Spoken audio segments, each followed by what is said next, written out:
గురుగారు, విశ్వామిత్ర అనే పదానికి అర్థం ఏమిటి? క్షత్రియుడైనటువంటి విశ్వామిత్రుడు బ్రహ్మర్షి ఎలా అయ్యాడు? విశ్వ ప్లస్ అమిత్ర సవర్ణ దీర్ఘ సంధి అంటే విశ్వానికి మిత్రుడు కానివాడు, శత్రువు అన్న అర్థాన్ని విశ్వామిత్ర అన్న పేరు కలిగిన మానవుడికి చెప్పుకోవచ్చు. అదే విశ్వామిత్ర అన్న శబ్దాన్ని ఋషికి అన్వయిస్తే విశ్వ ప్లస్ మిత్ర అని చెప్పుకోవాలని చెప్తుంది వ్యాకరణం. విశ్వామిత్రుడి కథను మనం పరిశీలిస్తే ఈ విధంగా ఎందుకు చెప్పిందో మనకు అర్థమవుతుంది. విశ్వామిత్రుడు వశిష్ఠుడు ఆశ్రమానికి వెళ్ళినప్పుడు వశిష్ఠుడు అద్భుతమైన ఆతిథ్యాన్ని అరక్షణంలో అందిస్తాడు. అది చూసిన విశ్వామిత్రుడికి ఆశ్చర్యం వేస్తుంది.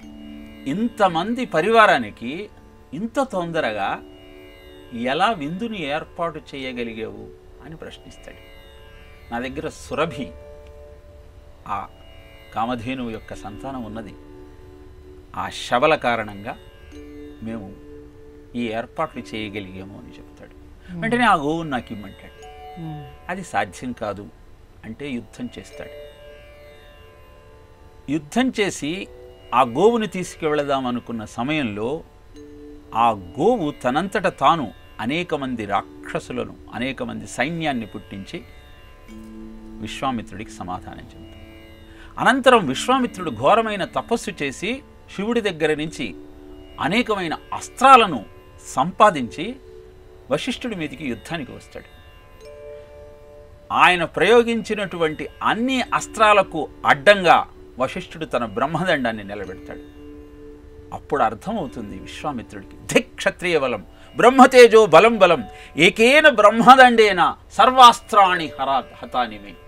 ఒక్క బ్రహ్మదండంతో వశిష్ఠుడు నేను సంపాదించిన అస్త్ర సంపదనంతా నిర్వీర్యం చేశాడే, కాబట్టి తపశ్శక్తికి మించిన సాధనం లేదు అని చెప్పి దక్షిణ దిక్కుగా వెళ్ళి 1000 సంవత్సరాలు తపస్సు చేసి బ్రహ్మదేవుణ్ణి ప్రత్యక్షం చేసుకుంటాడు. బ్రహ్మదేవుడు ప్రత్యక్షమై నిన్ను రాజర్షిగా గుర్తిస్తున్నాను అంటాడు. వెంటనే విశ్వామిత్రుడు నిరుత్సాహపడతాడు. 1000 సంవత్సరాలు తపస్సు చేసిన తరువాత నన్ను వశిష్ఠుడిలాగా బ్రహ్మర్షిగా గుర్తిస్తాడనుకుంటే రాజర్షిగానే చూశాడే అని ఆలోచిస్తున్న సమయంలో త్రిశంకు వచ్చి నన్ను బొందితో స్వర్గానికి పంపించమంటాడు. ఆ నేపథ్యంలో దానికోసము తన తపస్సునంతా వృధా చేసి తప్పు గుర్తించి మళ్ళీ పశ్చిమ దిక్కుగా వెళ్ళి 1000 సంవత్సరాలు తపస్సు చేస్తాడు. ఈసారి బ్రహ్మదేవుడు ప్రత్యక్షమయ్యి నిన్ను ఋషిగా గుర్తించాను అంటాడు. ఇప్పటికీ కూడా బ్రహ్మర్షిని కాలేకపోయాని అనుకుంటున్న సమయంలో అక్కడికి మేనక వస్తుంది. మేనక యొక్క సౌందర్యాన్ని చూసి ఆశ్చర్యపోయి విస్మయంతో ఆమెతో అద్భుతమైనటువంటి స్వర్గ సుఖాలన్నీ అనుభవిస్తాడు. అలా తన 1000 సంవత్సరాల తపస్సును ఆ మేనకతో స్వర్గ సౌఖ్యాలు అందుకోవటంలో వినియోగించిన కారణాన తపశ్శక్తి అంతా వెళ్ళిపోయిందని తెలుసుకొని అహోరాత్రాపదేశేన గత సంవత్సరాదశ కామమోహాభిభూతస్య విఘ్నోయం ప్రత్యుపస్థిత. మొత్తం తపస్సంతా కామంలో వెళ్ళిపోయిందే అని బాధపడుతూ మళ్ళీ తపస్సు చేస్తాడు 1000 సంవత్సరాలు. ఈసారి బ్రహ్మదేవుడు ప్రత్యక్షమయ్యి నిన్ను మహర్షిగా గుర్తిస్తున్నాను అంటాడు. చాలా సంతోషిస్తాడు. కానీ బ్రహ్మర్షిగా కొనసాగాలంటే ఎలా అని మళ్ళీ తపస్సు చేసుకుందాం అనుకుంటున్న సమయంలో ఈసారి ఇంద్రుడు రంభను పంపిస్తాడు. రంభ వచ్చి ఈయన తపస్సును భగ్నం చేద్దామనుకుంటున్న విషయాన్ని గమనించి వెంటనే నీవు 10,000 సంవత్సరాలు దశవర్ష సహస్రాణి శైలీస్థాస్యసి దుర్భగే, 10,000 సంవత్సరాలు రాయిగా పడి ఉండుగా కాని శపిస్తాడు. ఆమెను శపించటం కోసం మళ్ళీ తన తపస్సంతా వృధా చేసుకున్నాడు. ఇప్పుడు తప్పు అర్థం చేసుకొని అద్భుతమైన తపస్సు చేస్తాడు. ఎవ్వరు ఎన్ని రకాలుగా ఆయన తపస్సుని భగ్నం చెయ్యాలని చూసినా అది సాధ్యం కాదు.